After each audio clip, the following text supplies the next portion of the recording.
August 15 నుండి సమ్మె తప్పదు. రాష్ట్ర వర్కింగ్ ప్రెసిడెంట్ పూసాల రమేష్. మధ్యాహ్న భోజన కార్మికుల వేతనం పెరుగుదల కొరకు గత 23 సంవత్సరాలుగా పోరాటాలు జరుగుతున్న విషయానికి అందరికీ తెలిసినదే. ఏ ప్రభుత్వం వచ్చిన ఎన్నికలకు ముందు వేతనాలు పెంచుతాం, విద్యార్థులకు మంచి భోజనం అందేలాగా మెసు రేట్లు పెంచుతాం అని తెలుపుతూ అరకొరగా పెంచుతూ ఏడాదికి ఒకసారి కూడా డబ్బులు చక్కగా చెల్లించకుండా ఉద్దర భోజనం నడిపిస్తున్న ప్రభుత్వం ఏర్పాటు చేసిన రోజే కాంగ్రెస్ మధ్యాహ్న భోజన కార్మికులు సమస్యలు పరిష్కరిస్తాం, 10,000 రూపాయలు చెల్లిస్తామని తెలిపిన రేవంత్ రెడ్డి 2 సంవత్సరాలు గడుస్తున్నా మధ్యాహ్న భోజన కార్మికుల సమస్యపై పన్నెత్తి పలకడం కూడా లేదు. జూలై 30 రోజున పెద్దపల్లి జిల్లా విద్యాశాఖ అధికారి ద్వారా ఆగస్టు 14 లోపు మధ్యాహ్న భోజన కార్మికుల గౌరవ వేతనం పెంచి నిత్యవసర వస్తువులు మొత్తం గ్యాస్తో సహా అంగన్వాడీ లాగా సరఫరా చేయాలి, లేని పక్షంలో నిరవధిక సమ్మెకు దిగుతామని ప్రభుత్వానికి 45 రోజులు ముందు తెలిపినప్పటికీ ఇప్పటివరకు ప్రభుత్వం నుండి కానీ అధికారుల నుండి గాని ఎలాంటి సమాచారం ఇవ్వడం లేదు. మెనూ ఛార్జీలు పెంచకుండా నూతన ప్రభుత్వాలు రాగానే మెనూ సవరించుకుంటూ 2 కూరలు 3 కోడిగుడ్లను ఇవ్వాలి, రాగి జావా చేయాలి అని అధికారులు ఇబ్బందుల పాలు చేస్తున్నారు.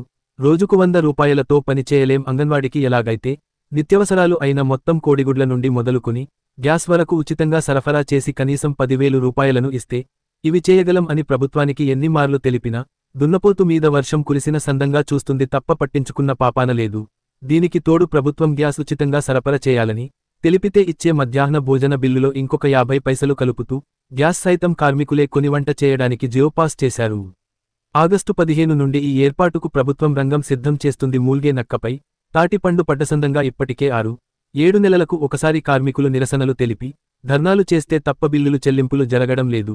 కార్మికులు భోజనం ఎలా అందించగలరు? గ్యాస్ భారంగూడా మధ్యాహ్న భోజన కార్మికులపై పడనుంది. మెస్ బిల్లులు గాని అలాగే గ్యాస్ కూడా రాబోయే రోజుల్లో 6-7 నెలలకు ఒకసారి బిల్లు చెల్లిస్తే ఎక్కడి నుండి తెచ్చిపెట్టడం? ఇది మధ్యాహ్న భోజన కార్మికులకు సవాల్గా మారనుంది. 22 సంవత్సరాలుగా తెలుపుతున్నాం, అంగన్వాడికి ఎలాగైతే సరఫరా చేస్తూరు చేసి కనీసం 10,000 రూపాయలు జీతం కోరుతున్నాం. ఆగస్టు 14 లోపు సమస్య పరిష్కరించకుంటే ఆగస్టు 15 నుండి పెద్దపల్లి జిల్లాలో నిరవధిక సమ్మె తప్పదని ప్రభుత్వాన్ని హెచ్చరిస్తున్నాం.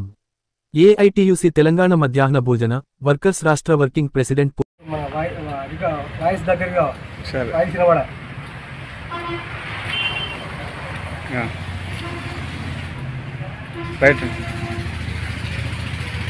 మధ్యాహ్న భోజన కార్మికుల సమస్యపై జూలై 30వ తేదీన జిల్లా కలెక్టర్ గారికి మరియు విద్యాశాఖ అధికారి గారికి సమ్మె నోటీస్ ఇవ్వడం జరిగింది.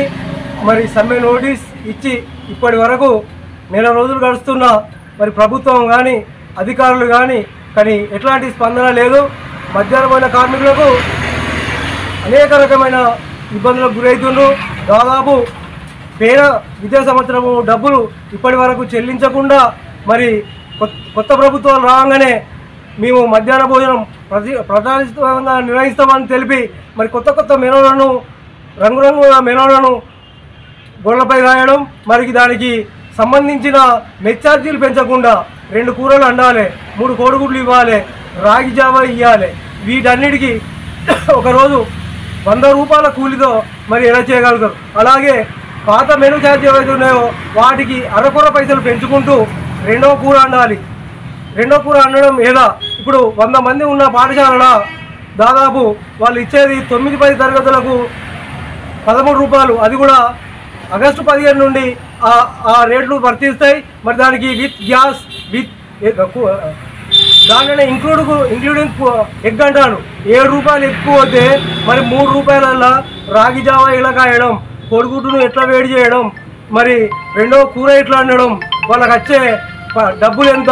మరి రోజుకు 100 రూపాయలలో ఉదయం పోయి రాగుల జావా చేసి కోడిగుడ్లను ఉడకబెట్టి మరి 2 కూరలు ఒక అన్నం వండే వరకు ఎంత టైం పడుతుంది? మరి ప్రభుత్వానికి తెలియదా? 22 సంవత్సరాలుగా మరి మధ్యాహ్న భోజన కార్మికులను అనేక రకాలుగా ఇబ్బందులు పాలు చేస్తున్నారు. మేము ఏ ప్రభుత్వం వచ్చినా ప్రభుత్వంపై ఒత్తిడి చేసి మరి మాకు అంగన్వాడికి ఎలాగైతే ఉందో అట్లా నిత్యావసర వస్తువులు సప్లై చేసి మధ్యాహ్న భోజన కార్మికులకు 10,000 జీతం అడుగుతున్నాం. గొంతమ్మ కోరికలు కోరడం లేదు. మొన్ననే హైకోర్టు కూడా 17,000 రూపాయలను మధ్యాహ్న భోజన కార్మికులకు చెల్లించాలని జీవో ఇచ్చింది. మరి ఎన్ని కోట్లు ఏం చెప్పినా ప్రభుత్వాలు మాత్రం ఇప్పటి వరకు మధ్యాహ్న భోజన కార్మికులను పట్టించుకుంటలేవు. మరి మేము అనేక సార్లు సమ్మెలు చేసినాం, ధర్నాలు చేసినాం. ఎప్పుడు ధర్నాలు చేస్తే సమ్మెలు చేస్తే తప్ప కనీసం మెసు బిల్లులు ఇవ్వలేని ప్రభుత్వం మరి మధ్యాహ్న భోజనం పిల్లలకు మేము ప్రతిష్టాత్మకమైన అన్నం అందిస్తున్నామని తెలుపుతుంది. ఎలా అందియగలం?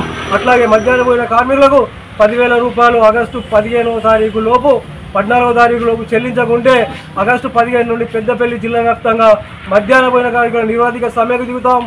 ప్రభుత్వం నుండి ఒత్తిడి ఎదురైతే అవసరమైతే ఆ పెద్దపల్లి కేంద్రంగా అమర